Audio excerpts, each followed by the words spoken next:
साथीहरू यो अफिस छ नि, यो अफिस भनेको सरकारी अफिस हो होइन, यहाँ साइप्रसको।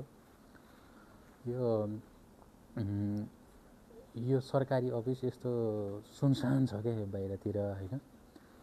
मलाई यसो नेपालको याद आयो क्या। नेपालको जस्तै यस्तै सरकारी कार्यालयहरूमा भएको भए मान्छे यति भिड हुन्थ्यो होइन। अनि भित्र यसो कामहरू गर्नेहरू पनि छन् होइन, कर्मचारीहरू पनि, अनि कस्टमरहरू पनि छन् होइन। अनि नेपालमा भएको भए यो यस्तो भिड हुने ठाउँ हो क्या यो होइन। तर यहाँ केही छैन क्या होइन।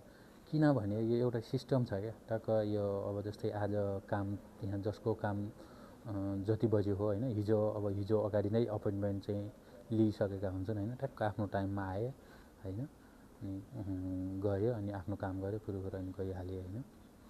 अनि अब मेरो पनि ट्याक्कै हिजो आएको थियो, मलाई पनि थाहा थिएन। अनि आएपछि अपोइन्टमेन्ट लिनुपर्छ भनेर चाहिँ अनि राखिदियो, मलाई एउटा नम्बर दियो, यसमा फोन गर्नु भने। अनि मैले फोन गरेँ, आज 4:45 को अपोइन्टमेन्ट दिएको छ। म चाहिँ यहाँ अलिकति अगाडि आएको भएर यसो हेरेको क्या होइन। यस्तो मेन इन्ट्रान्स यो ढोका हो यो हो होइन।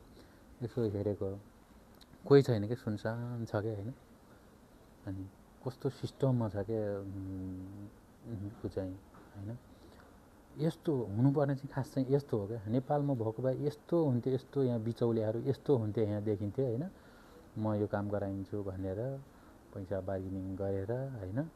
अनि हरेक के हुन्थ्यो अब आफै बुझ्नु न होइन। यहाँ यस्तो छ क्या, केही छैन फेरि।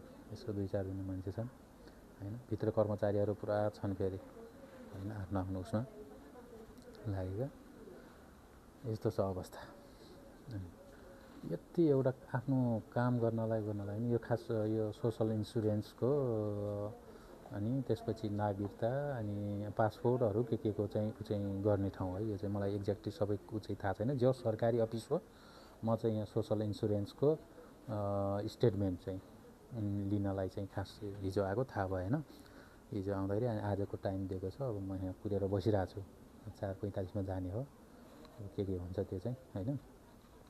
यस्तो छ क्या, खास हुनुपर्ने चाहिँ हो, यस्तो हुनुपर्ने हो क्या होइन। मलाई चाहिँ टिकट दिइसकेको छ, टोकन नम्बर रिसेप्सनबाट बोलाउँछु भनेको छ। साथीहरू म चाहिँ निस्किसकेको छु होइन। 2 मिनट पनि लागेन क्या यार यो गर्नलाई होइन। अनि यो डकुमेन्ट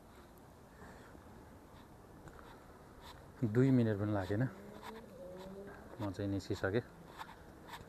अब टोकन दिएर 07 नम्बरमा जानु भन्यो होइन। त्यहाँ गएको, के छ डकुमेन्ट दियो भने होइन। हाम्रोमा भयो के डकुमेन्ट छैन, के छैन भनेर यति उ गर्थ्यो होला होइन। तर के छ भने मेरो हातमा पासपोर्ट थियो होइन। पासपोर्ट चाहिँ कहिले चाहिन्छ कि जस्तो लागेको थियो। पासपोर्ट होइन, अर्को त्यो इमिग्रेसन गएको एउटा डकुमेन्ट थियो, त्यही ट्याक्कै हेऱ्यो अनि निकालिदियो, छाप हानिदियो, जा भने पठाइदियो। कति सजिलो क्या, 2 मिनट पनि लागेन क्या सरकारी अफिसमा।